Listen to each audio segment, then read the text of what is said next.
Oh, thank you. What a great audience we have out here. By the way, I forgot that Trey did not get his copy of the script this week. I forgot about that. Thank you. Needed to give that to you. You never know when you'll need it. Or not. I don't know. You're what?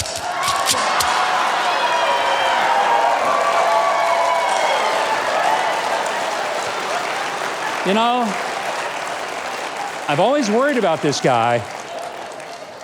He has been on a tear recently. As the most courteous I could have been with that, I'm just saying. By the way, I don't know if you know this or not, but the president has shown that he is a pretty forgiving spirit. I don't know if you heard this afternoon, a really nice announcement. He announced that he's sending a delegation involving Mitt Romney, Nancy Pelosi, Jerry Nadler, and Adam Schiff, a delegation. He's sending them to China.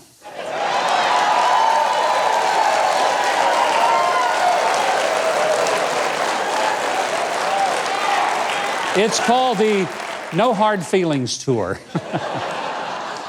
Well, you know, I've been really kind of busy this week, so I wondered, did much happen in the news that I may have missed? Hey, just kidding. Wow, what a week. Iowa Democrats held their caucuses on Monday night, or at least they thought they did.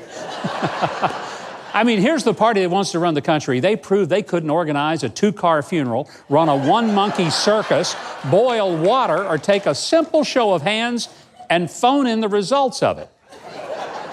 Folks, I've been in caucuses. They're not that difficult. You show up at a school, a gym, a library, or church fellowship hall, and you show your support for a candidate, usually with a show of hands. It gets counted and reported, and bang, it's over. Kind of like a student council election in the 8th grade with a few more people voting. How hard can it be to count hands? But Democrats found a way to make it less successful than the launch of the original Obamacare website, the maiden voyage of the Titanic, or this year's football season for the Arkansas Razorbacks. Well, it appears we all will know the results of New Hampshire's primary before they can even sort out who actually won in Iowa. Heck, at the rate they're going, we may have the November general election results in before the Democrats even get their results from the Iowa caucuses. Then on Tuesday, President Trump gave his State of the Union address. Yeah. You know, his critics expected that he would blast the impeachment fiasco. He never even brought it up, not once. He spent the entire evening celebrating America and the individual Americans who really have made America great. And the media and partisan Democrats went berserk. A group of Democrat women from the House all wore white for reasons unknown, unless they were actually coming from choir practice at church, but their behavior made it clear they weren't there to sing hymns. No, they screamed at the president. They made the kind of faces that one sees from a 7-year-old girl whose parents didn't let her watch the Super Bowl halftime show. And apart from Kirsten Sinema, Democrat senator from Arizona, who actually applauded the president more than once for jobs programs, the rest of the entire Democrat members sat on their hands, and they wouldn't even stand for a 100-year-old Tuskegee airman whose 13-year-old great-grandson wants to be an astronaut. Or neither would they stand for a 9-year-old girl whose single mom wanted a choice for her daughter's education and who had that wish granted by the president. Nor did they stand for the family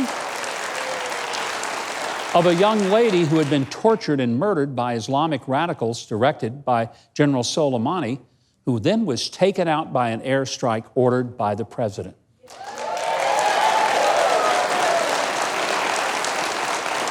I sat there and watched, and I really wondered, whose side were they on?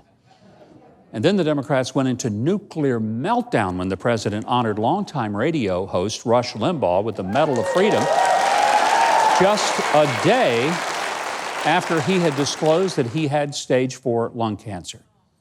You know, it made us wonder, if they can't celebrate the best unemployment numbers for blacks, Hispanics, women, or young people, if they can't be jubilant that the largest wage gains were for people at the bottom of the economy, if they can't celebrate a statement that we will protect human life, or that we won't ever succumb to the horrors of failed economic socialism, you wonder, what do they want America to look like? I'm not sure I want to know.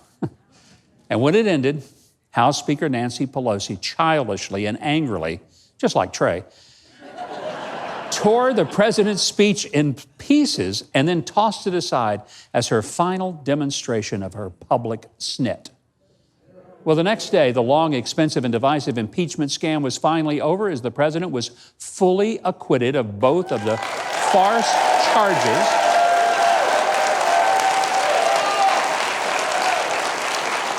Yep, these were charges that were trumped up, no pun intended, by the House Democrats. And by the way, what did they get for all of this? Well, the president's approval numbers are at an all-time high. That's what they get. They have wasted months of time, which could have been spent to focus on health care, our road system, national defense, and border security. And they have ensured that next year, when President Trump is giving his fifth State of the Union address, it will be Speaker Kevin McCarthy sitting behind the president. And I'm pretty sure he won't tear up the president's speech or the country. Now, if you want more videos like that one, hit the subscribe button below and the notification bell right next to it. And if you leave a comment, positive or negative, I'll be sure that my dog Toby sees it and responds to you in kind.